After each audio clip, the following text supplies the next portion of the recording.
आज का हमारा जो टॉपिक है दैट इज़ पैराथायरॉयड ग्लैंड।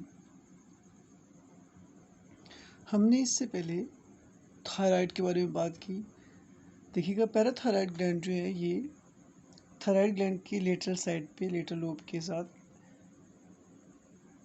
यहाँ अटैच होता है। और ये देखिएगा, you can see this one.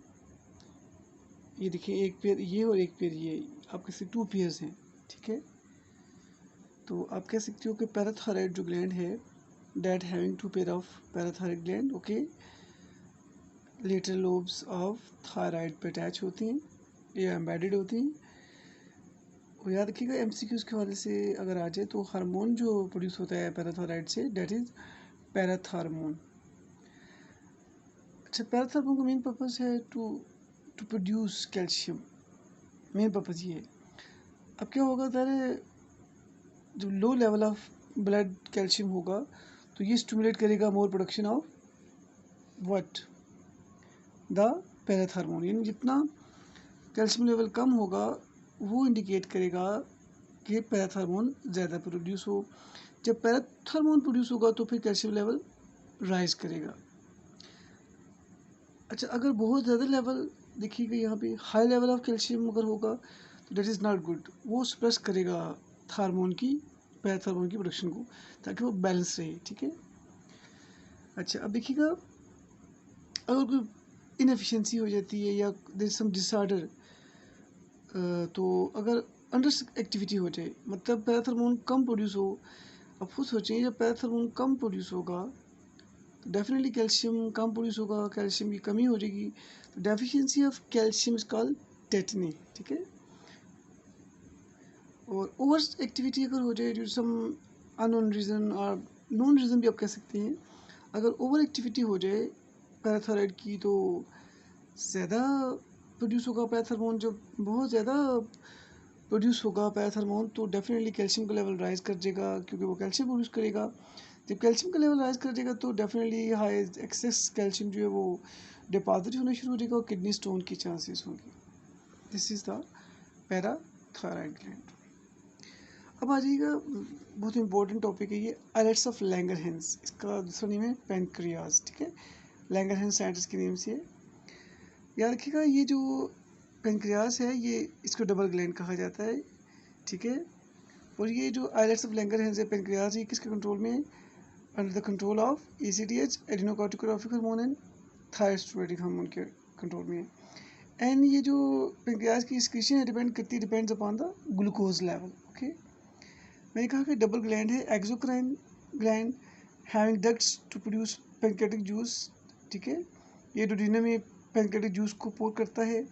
Endocrine वो ग्लैंड होती हैं जो विदाउट डक्ट्स होती हैं एंड अपना जो सिक्रीशन है वो डायरेक्ट ब्लड में पोर कर देती हैं। इसमें एग्जांपल है कि इंसुलिन, ग्लूकागोन, हम इस बात करेंगे।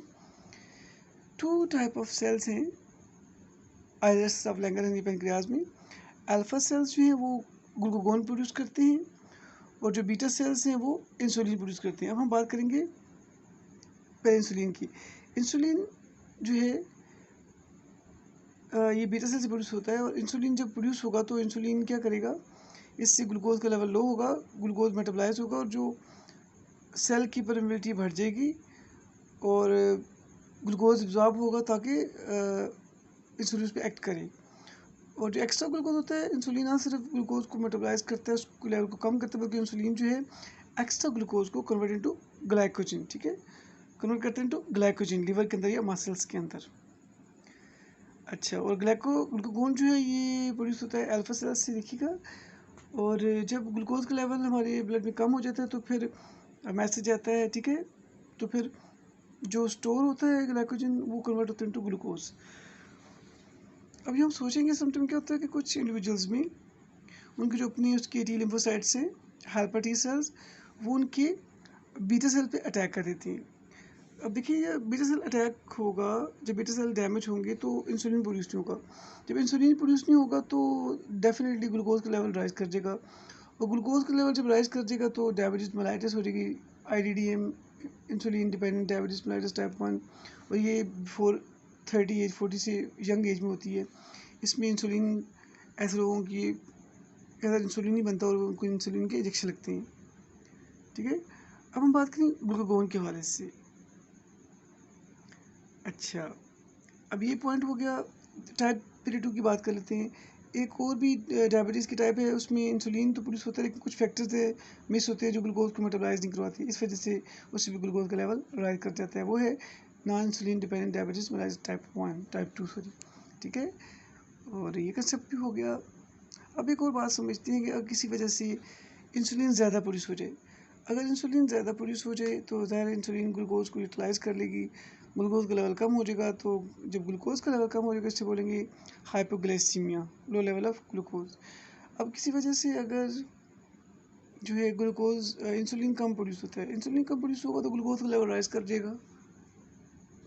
ठीक है, और जब ग्लूकोज का लेवल राइज कर देगा तो इसको हाइपरग्लाइसीमिया बोलेंगे या इसको बोलेंगे डायबिटीज मेलाइटिस। ठीक है, यूरिन में ग्लूकोज आना शुरू हो जाता है। This is very simple. Okay, अब हम बात करेंगे about this one, adrenal gland. अच्छा, इस एड्रिनल ग्लैंड को हम बोलते हैं इमरजेंसी ग्लैंड। ठीक है, और इसके बारे में बताता चलूँ, ये जो एड्रिनल ग्लैंड है ये टाइप ऑफ किडनी होता है, यानी 2 किडनी है तो 1 पेयर, ज़ाहिर है 2 किडनी 1 पेयर, किडनी है तो 1 पेयर, आप कह रहे हैं आप 1 पेयर होगा एड्रिनल ग्लैंड का। इसके 2 पार्ट्स होते हैं। ठीक है, इस ग्लैंड के 2 पार्ट्स होते हैं। एक कॉर्टेक्स होता है आउटर रीजन, जिससे क्या रिलीज होता है कॉर्टिसोन, कॉर्टिकोस्टेरॉइड, एंड्रोजन। ठीक है, इसकी डिटेल में बात करते हैं। इनर पार्ट को बोलते हैं मेडुला। मेडुला जो है एपिनेफ्रिन और नॉर एपिनेफ्रिन प्रोड्यूस करेगा। अच्छा देखिएगा, कॉर्टिसोन कॉर्टिकोस्टेरॉइड ये सारे एक जैसे हैं, स्टेरॉइड नेचर के हैं। अच्छा, इसकी 2 टाइप्स की बात करते हैं। एंड्रोजन की पहले बात कर रहे थे। एंड्रोजन का मतलब होता है मेल से रिलेटेड, ये मेल और फीमेल दोनों में प्रोड्यूस होता है। नाम एक थोड़ी सी क्वांटिटी होती है, मेल और फीमेल दोनों में एंड्रोजन प्रोड्यूस होता है। अगर फीमेल में ये इनसेंसिटिव हो जाए, अगर फीमेल में ये एंड्रोजन ज़्यादा प्रोड्यूस हो तो फीमेल के फेस पर बाल आना शुरू हो जाते हैं। ठीक है ना, तो ये इनसेंसिटिविटी हो सकती है। अच्छा, बाकी कॉर्टिकोस्टेरॉइड की 2 टाइप्स हैं। ठीक है, इसमें देखिएगा एक मिनरलोकॉर्टिकाइड है और एक ग्लूकोकॉर्टिकाइड है। ये जो मिनरलोकॉर्टिकाइड है ये मिनरल्स को साल्ट्स को बैलेंस करता है, सोडियम क्लोराइड वगैरह को। ग्लूकोकॉर्टिकाइड जो है ग्लूकोज को बैलेंस करेगा। ठीक हो गया। अच्छा, अब हम बात करते हैं नेक्स्ट पे आइएगा। ठीक है, नेक्स्ट है जी गोनेड्स। अच्छा, एक और पॉइंट रह गया है इसका, ये देखिएगा यहाँ पर एपिनेफ्रिन और नॉर एपिनेफ्रिन की बात करते हैं।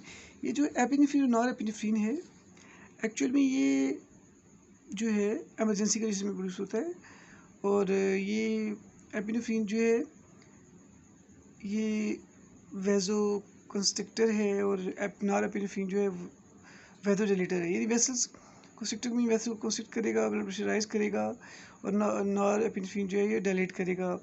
तो मतलब ये बैलेंस करता है, ब्लड प्रेशर को बनाता है। उसके अलावा ये जो एपिनेफ्रिन नॉर एपिनेफ्रिन है ये इनडायरेक्ट जो ग्लूकोज को भी मेटाबोलाइज करते हैं। और ये जो एपिनेफ्रिन नॉर एपिनेफ्रिन है इसका नाम भी बताया था, एपिनेफ्रिन का नाम है एड्रेनलिन और नॉर एपिनेफ्रिन का मतलब है नॉन एड्रेनलिन।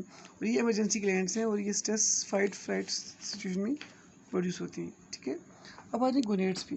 गोनेड्स का अच्छा, गोनेड्स में एक और पॉइंट यहाँ लिखा हुआ है गट। ये देखिएगा गट, गट कहते हैं जो डाइजेस्टिव सिस्टम है, इसमें एक हार्मोन गैस्ट्रिन है, एक सिक्रेटिन है। गैस्ट्रिन जो है you can see this one, gastrin जो है ये स्टमक के पाइलोरिक रीजन से प्रोड्यूस होता है गैस्ट्रिन। जब गैस्ट्रिन प्रोड्यूस होगा तो गैस्ट्रिन की जितना ज़्यादा गैस्ट्रिन प्रोड्यूस होगा उतना ज़्यादा जो है वो स्टमक के अंदर गैस्ट्रिक जूस बनेगा। गैस्ट्रिक जूस में HCl पेप्सिनोजन वगैरह बनते हैं। मतलब जितनी ज़्यादा प्रोटीन वाली गज़ा खाएंगे तो उस हिसाब से गैस्ट्रिन ज़्यादा प्रोड्यूस होगा। जब स्टमक के अंदर प्रोटीन पार्शली डाइजेस्ट हो जाएगी तो फिर अब गैस्ट्रिन प्रोडक्शन बंद हो जाएगी, क्योंकि स्टमक में जो है वो प्रोटीन की डाइजेशन होती है। अच्छा, जब ये स्टमक से चाइम की फॉर्म में एसिड जो फ्लूइड है मिक्स टाइप होमोजीनियस टाइप, वो जब डुडेनम में आएगा तो डुडेनल की वाल को जब टच करेगा वो एसिड, तो एसिड की वजह से जो डुडेनम की लाइनिंग है वो स्टिमुलेट होगी और वहाँ से क्या प्रोड्यूस होगा, स्क्रीटिन। ये जो स्क्रीटिन है ये होता ही तब प्रोड्यूस है जब एसिड फूड स्टमक से आके स्मॉल इंटेस्टाइन को टच करती है। अब ये जो स्क्रीटिन है ये जब स्क्रीट होगा तो ये थ्रू ब्लड कैपिलरीज जाएगा पेनक्रियास पर, एक्ट करेगा और लीवर पे एक्ट करेगा, तो लीवर से ये बाइल प्रोड्यूस करेगा ये जो सिक्रेटिन है ये लीवर पे एक्ट करेगा तो लीवर से बाइल सिक्रेट होकर आएगा, और जब ये पेंक्रियाज पे एक्ट करेगा तो पेंक्रियाटिक जूस आएगा। अब समझिएगा ये जो पेंक्रियाटिक जूस है पेंक्रियाज से आएगा और जो लीवर से बाइल आएगा ये सारा कहाँ ऐड होगा, इन द डुडेनम, क्योंकि डुडेनम के अंदर सारी फूड जो है वो डाइजेस्ट होगी। ठीक है, अब आने गोनेड्स के बारे में। ठीक है, गोनेड्स कहते हैं सेक्स आर्गन्स को, इसमें ओवरी है और टेस्टिस है। बहुत सिंपल है, पहले भी बता चुका हूँ। ओवरी जो है ये फीमेल सेक्स आर्गन्स है। ओवरी पे हार्मोन जो पे आता है पिट्यूटरी ग्लैंड से हार्मोन आएगा FSH। ठीक है, और FSH जो है वो ओवरी पे एक्ट करेगा, और ओवरी क्या करेगी, उसके अंदर जो फॉलिकल्स हैं फॉलिकल डेवलप होंगे, एग डेवलप होगा, और साथ साथ जो ओवरी के सेल्स हैं वो प्रोड्यूस करेंगे एस्ट्रोजन। एस्ट्रोजन जो है वो फीमेल सेक्सुअल सेकेंडरी फीचर को कंट्रोल करेगा। अब यहाँ आ जाए, जब ये एग डेवलप हो जाएगा तो LH हार्मोन आएगा।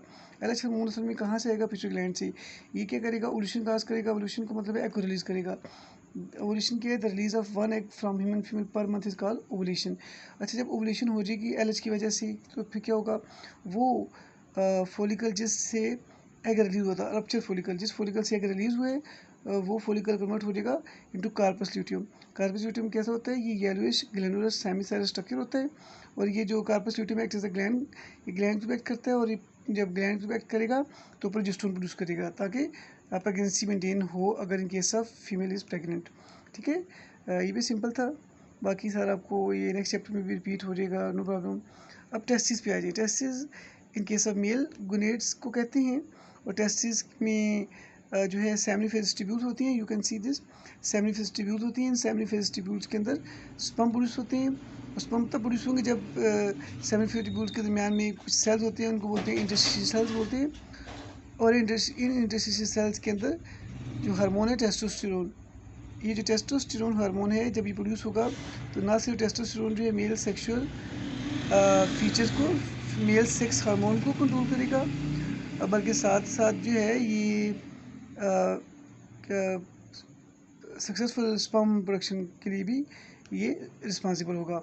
और इस टेस्टोस्टेरोन का नाम है 17 beta hydroxy testosterone. Okay, this is all about the okay about glands. तो नेक्स्ट पोर्शन में बताना चाहता हूँ, इसको वाइंड अप करेंगे। Okay, God bless you, take care, see you, खुदा हाफिज़।